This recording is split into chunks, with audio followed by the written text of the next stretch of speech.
webale nnyo owekitiibwa President wa Nuupu, His Excellency BobiWine.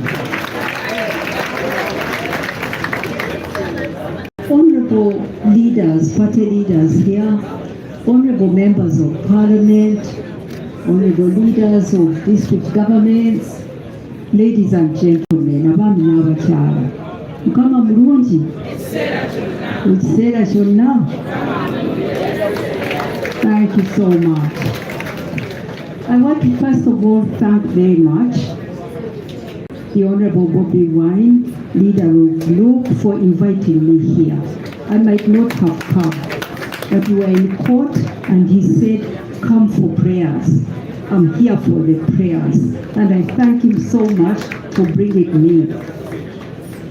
I want first of all to bring you the greetings of Dr. Kiza Besigye. I managed to hold his hand at the court and just wave at him and tell him to be strong. But he greets you. I saw him on Monday in prison in his cell. I wrote about it. But he's strong in spirit. His body may be weakening, but he will never surrender. Never, never. And he tells you never to surrender to. So let me say that the most important thing for me today has been to see the victims of this horrible regime, the people whose loved ones have disappeared for years, the people whose loved ones are in prison for years without trial. But now my heart is with you. I am with you, but I am in a different category. My husband has been in prison just 3 months. I am able, I'm a global leader. I can bring global attention to him, and I have. I have also national recognition, and I have. But these people, your people, who have disappeared, who are in prison, nobody knows them. And Museveni is sitting on them, denying their rights because nobody knows them. So I am with you, but I feel privileged, and I want to use my voice, I want to use my influence to fight for all political prisoners. That is my game here. Being here has made me understand how I must fight for all political prisoners. And I will. And I will. You know, 3 things came to my mind as I was listening to our leaders. And the 3 things that came to mind, one is to agree with all of them about the importance of our unity. I want to agree with them. We have to know that we have one objective, is to get that mad dictator out of power, he and his son. Is to restore our institutions and live together equal under the law, all of us. We have to get rid of him. So the unity is important. And I thank our leaders because they are standing in unity. I had never seen it. But look at them. They have understood the call of the moment. They are standing together as leaders. Thank you, political leaders. But I also call on you, stand together. You must stand together and know who the enemy is. Don't turn on each other. Don't fight each other. Fight that one who is supporting this regime. Push them in a corner. Let them apologize. But don't fight amongst each other. Be united. The second point I thought of is the message I have for you. Don't fear. Temutya Museveni. Temumutya. Temumutya. Afuna chayagala. I'm not afraid of him. mukoona we okuba kyeyo kulabirira mwana waffe n'omwami wange naye simutya era simutya. When I am coming back, I will join you where you are and you will fight. You know, I heard people saying that we should pray, and I pray also. Let's pray. I have. We pray. But I have someone here praying that praise Katonda, Chusa Museveni, Abere Wachisa. I don't pray like that. He's not going to change. Tachuka. He is who he is. Let me tell you who he is. Tachuka. We will push him out. That's all. Let me tell you one story about him. And I am going to keep telling you more. But let me tell you this one, to know the man we are dealing with.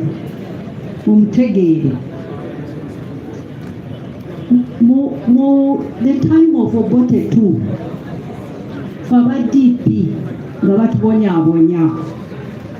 Waliwo ba UPC nga bayita ba UC.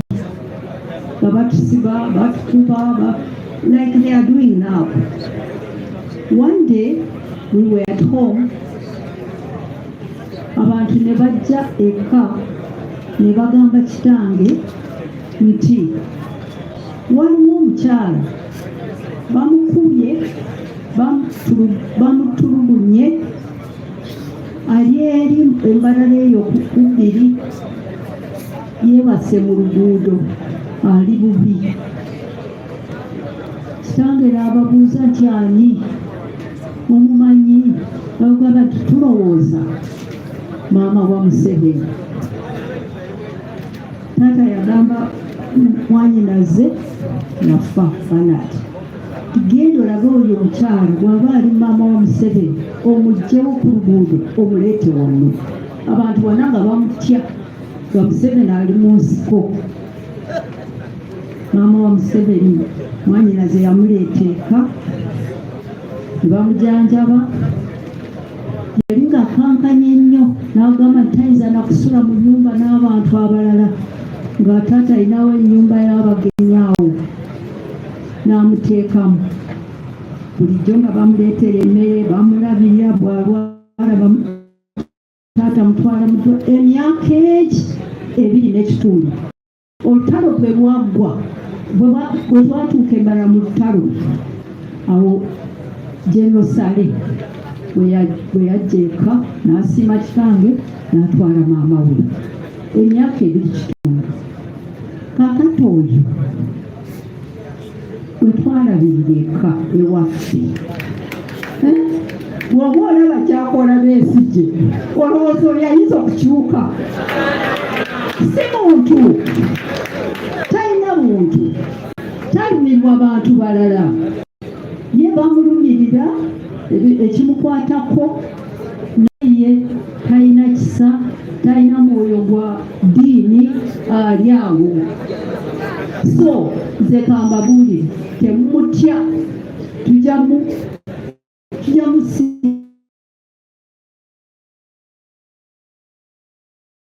ogenda. You don't have to fear him. He's not a decent human being. He does not respect anybody. Kambawe n'akagambo kamu naye ka luzungu kamanyi mu Luganda. He's a narcissist. Oyo omuntu yeerowoozako yekka, talumirwa balala, ayagala nnyo pawa yonna. Ali simanyi mu Luganda lunnemye naye yoyo yennyini tulina okumusindika n'abaawo. Don't be afraid. Kaakati ensonga y'okusatu.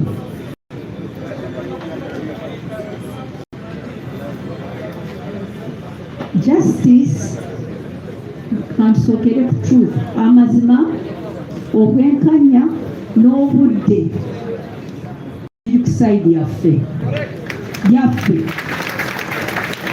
ye kyatalina talina mazima, talina bwenkanya, ate talina budde buweddeyo. Obudde bwe buweddeyo, oba ayagala oba tayagala. His time is up. Look at him, how old he is. 40 years in power. Before that, he was also a total leader in the bush. Amaze emyaka yonna nga mufuzi ng'ajja akooye omulaba yenna talina maanyi. Kakati, let me tell you, there are 3 things about him. He is isolated. Ekyo baba kigamba batya. Aliyeka. Omanyi kubanga yafuuka dictator. Nakyemalira. Kakati abantu bonna bamutya. So ye aliyeka tamanyi kigenda mu maaso. Aliawo ali isolated. Ekyokubiri, he is paranoid. Paranoid. Oba ekyo kigambo enkya na lukooli. Ayina kati nti akasumbuwira.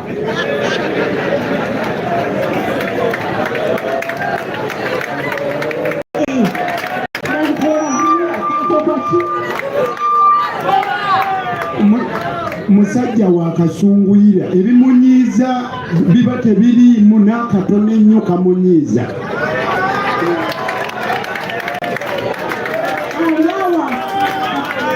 Ayina n'akatengo. Ekyo kyennyini ayina akatengo. Kyekyo. Ekyo kyakubiri.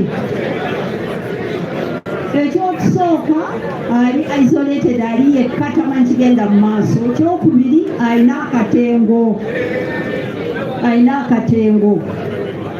Ate oyo gwe bayita nalukoola. Ekyokusatu, wano mukiwulirize kino, he is more ruthless than ever.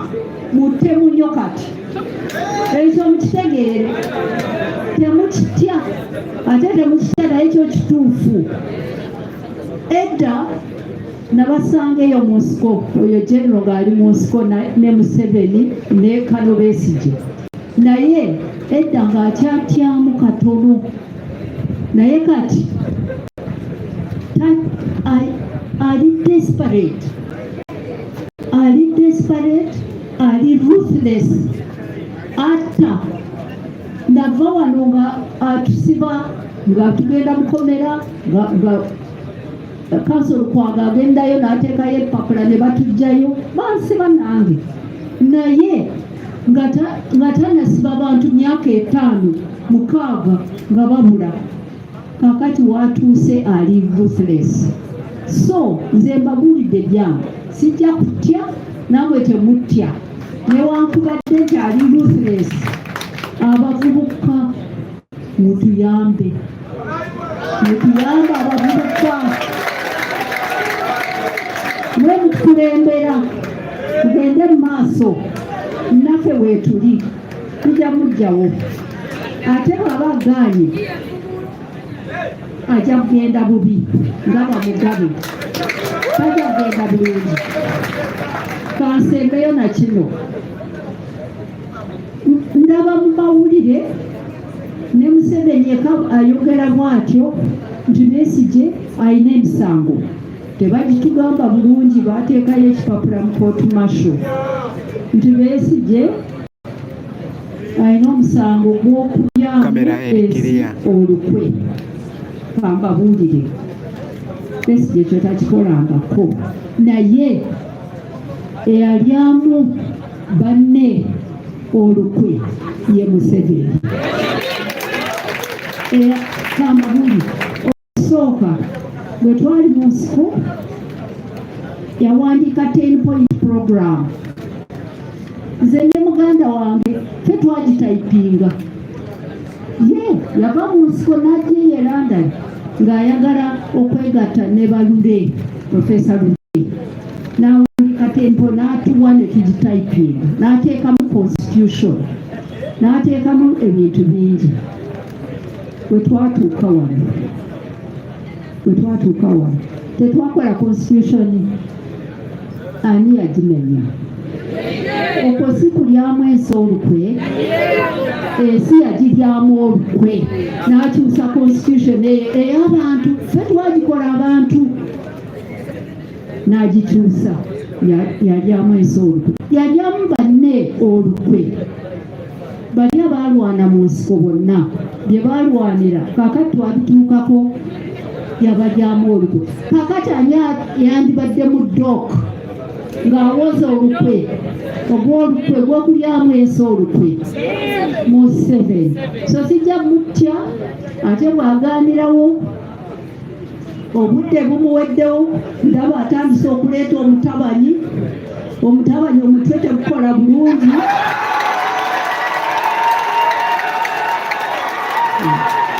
Namboze musanyufu, namboze mumulabe mabegaawo.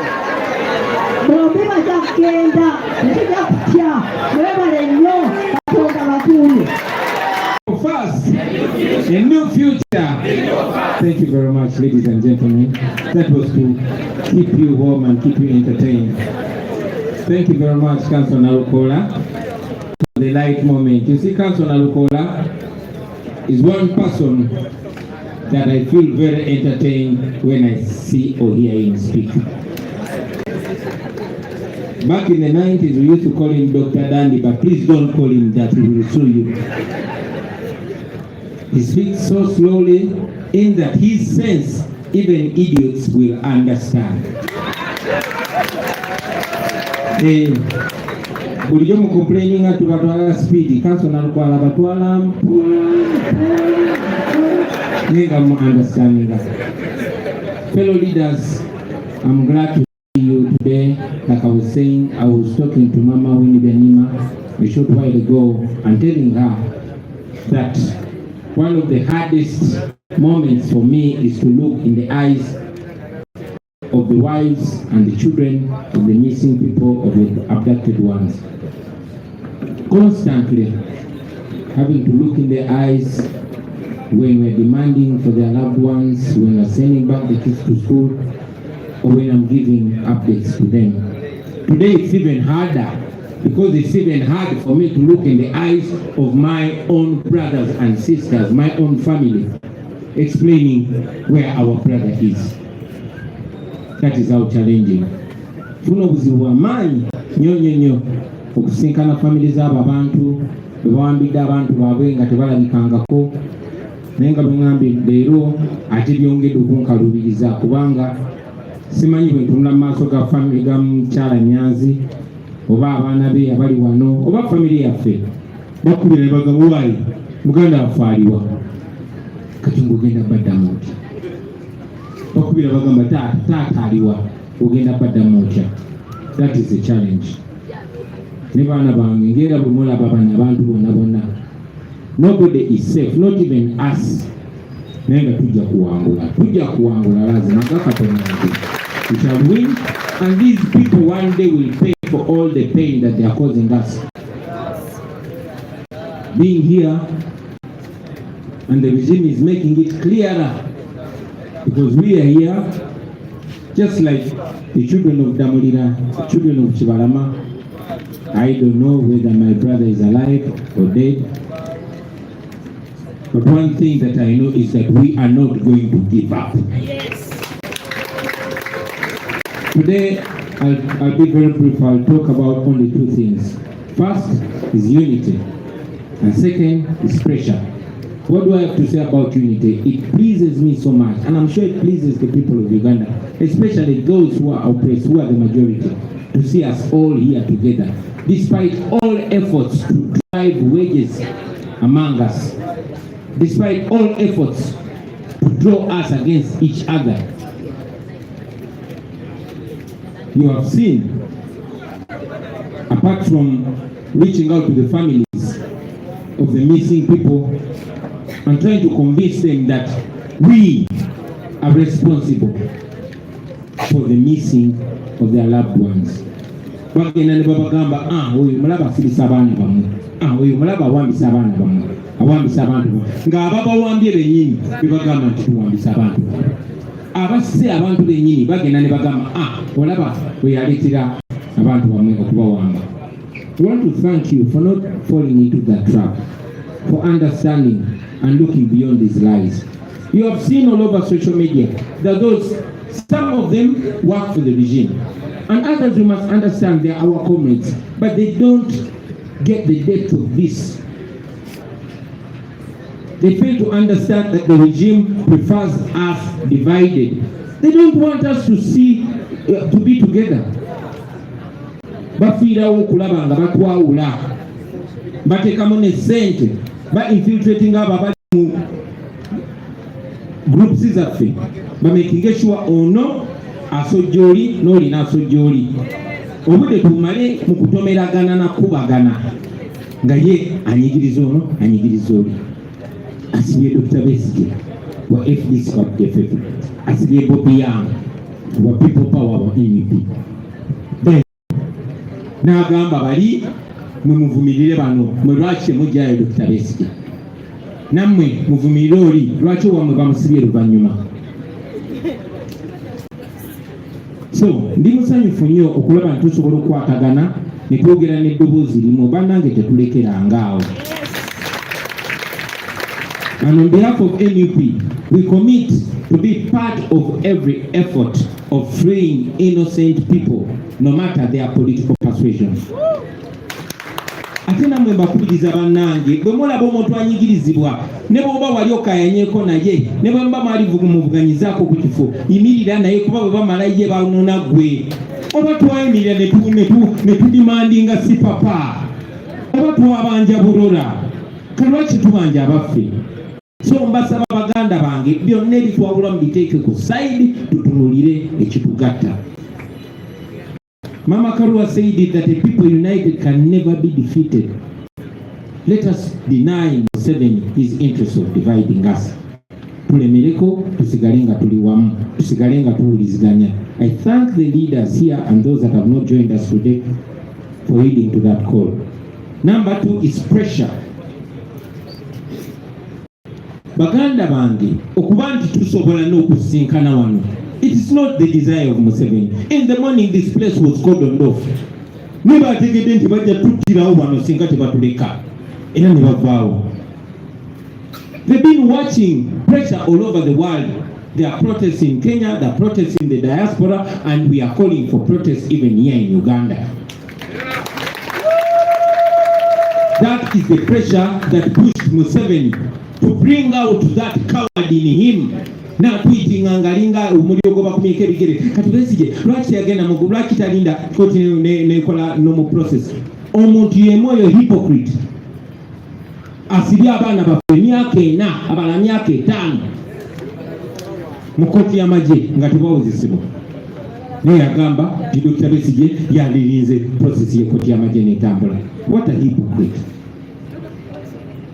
So it is pressure. It was pressure that made the court bring Dr. Besigye today. Era pressure yegenda okumuyamba okuvaayo. Dictators only listen to pressure. So please, in whichever way you can, exert as much pressure as possible. I know some, in fact most of our people are scared to come out physically.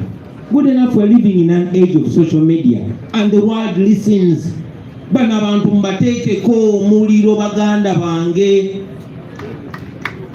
Otherwise they will not stop. They don't stand for anything legal. You have seen them bakwata bana foot soldiers. Nababa siba. Mega commander in chief of foot soldier ahali wano lwaki mumukwata.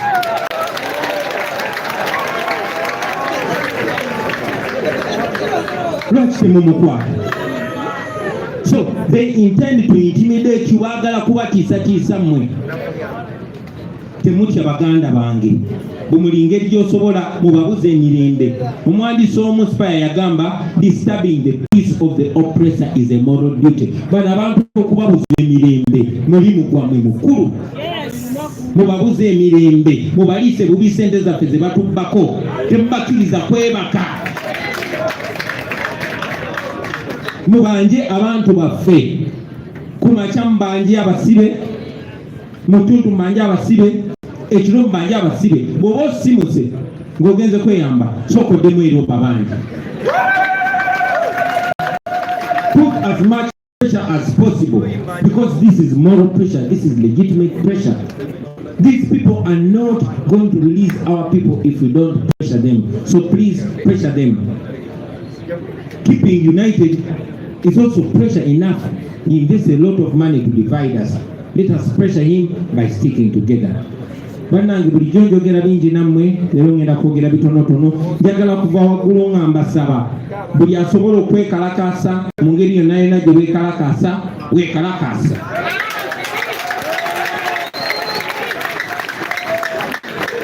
Ate making sure bwe weekalakaasa ensi ebiraba. Temulekerawo. Make it very unattractive for the regime to abduct our people. Make it even more unattractive for them to keep our people in detention. Mulemereko, tubatekeko pressure, tubalemereko, lazima bajja tuwa abantu baffe. Ate temulekerawo. Let us pressure them more until Museveni goes, because the ultimate target is to free ourselves of Museveni and his drunken son.